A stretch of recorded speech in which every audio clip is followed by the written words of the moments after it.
participate in our documentary. So, the first question is, ano ang pinakarason nga man naging eduk imong ginkuha?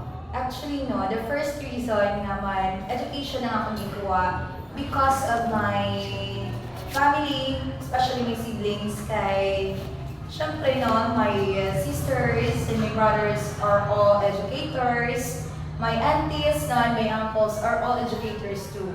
So, ako na sila ang nag-motivate sa akon nga para maging isa man ako nga teacher, no? Luckily, no? Hindi lang sa handom, but naging teacher na gid ako.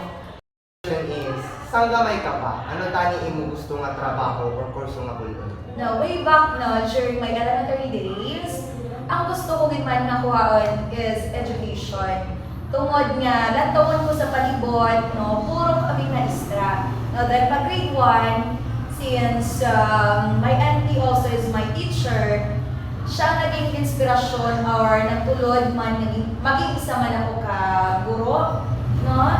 And nag-promise ako sa tiyo ko dati na if ever no nga mag-college ako, I want to pursue education. Thank you, ma'am. Next question is, samtang ginapursu mo ang edo, may mga times ba lang nga gusto mo na mag-give up? Yes, of course, no. During my first year college, it was quite challenging. Damo struggles since no 2018 na graduate ako magulang sa college. Then also pag bukas ng klase, I entered also first year college.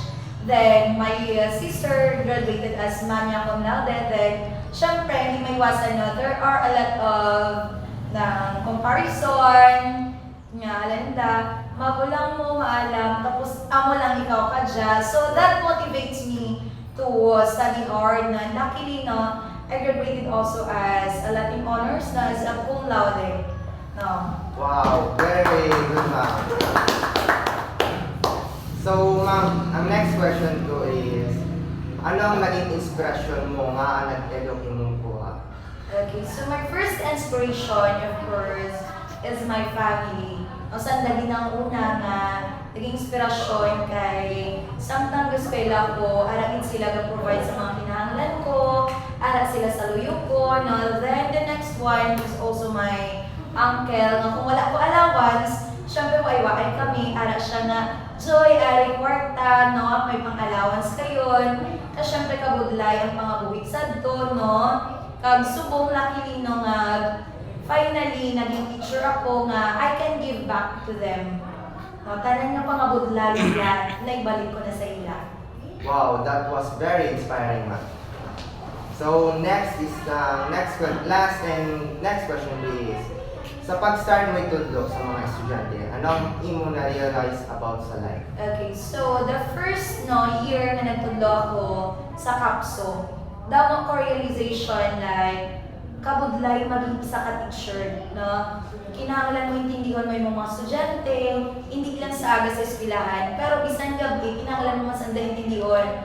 Kaya message ko sila na, ma'am, ano kulang po, no?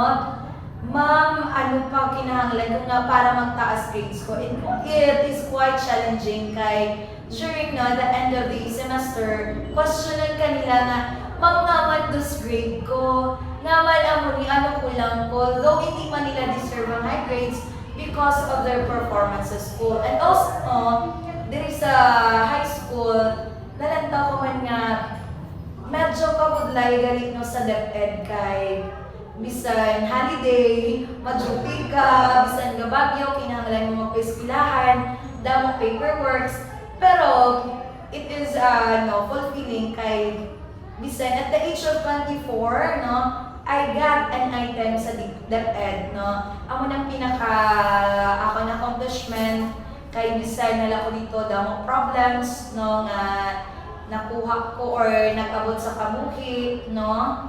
Pero nalang puwasan man. Luckily, no, subong, medyo gina-enjoy ko man ang ako nga teaching, no. So, thank you.